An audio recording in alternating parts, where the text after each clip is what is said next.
In the heart of medieval England, in the 14th century, a new movement began to stir. This was not a rebellion, nor a political upheaval, but a religious awakening that would shake the foundations of the Church and reshape the future of England. This movement was known as the Lollards, a group of people who sought to reform the Church of Rome, bring it closer to the teachings of Jesus, and make the Bible accessible to the common people. At the forefront of this movement was a man named John Wycliffe, a theologian and philosopher who dared to challenge the authority of the Church. Wycliffe was born in Yorkshire, England, in 1320. He was educated at Oxford University, where he quickly gained a reputation as a brilliant scholar. However, it was his religious beliefs that truly set him apart. He believed that the Church had strayed from the teachings of Jesus, and that the clergy had become too corrupt and worldly. Wycliffe's ideas were controversial, to say the least. He argued that the Bible should be translated into the common language so that everyone could read it for themselves, a radical idea at a time when the Bible was only available in Latin. He also advocated for the abolition of the sale of indulgences, a practice in which the Church would sell forgiveness for sins, and for a simpler, more austere form of worship. These ideas did not sit well with the Church. Wycliffe was called to appear before the Bishop of London, and was subsequently excommunicated.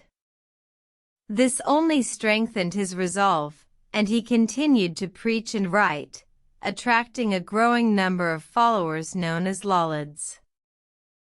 The Lollards were a diverse group, made up of both the educated and the uneducated. They were united by their desire to reform the Church and return it to its original teachings. They met in secret, fearing persecution from the Church, but their numbers grew, and their influence spread. The Church, however, was not idle. They saw the Lollards as a threat to their power and authority, and they responded with force. Lollards were arrested, tortured, and executed. Wycliffe himself died in 1384, but his ideas lived on. After Wycliffe's death, the Lollards continued to spread their message.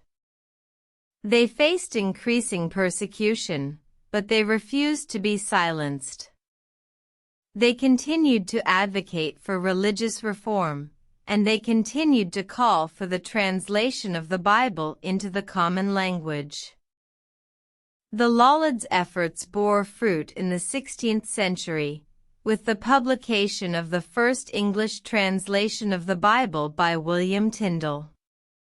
This translation, along with the work of other reformers, would eventually lead to the English Reformation and the establishment of the Church of England. The Lollards, and John Wycliffe in particular, played a crucial role in the religious history of England. They challenged the authority of the Church, brought the Bible to the people, and helped pave the way for religious reform. Their legacy lives on, a testament to the power of one man's courage and conviction.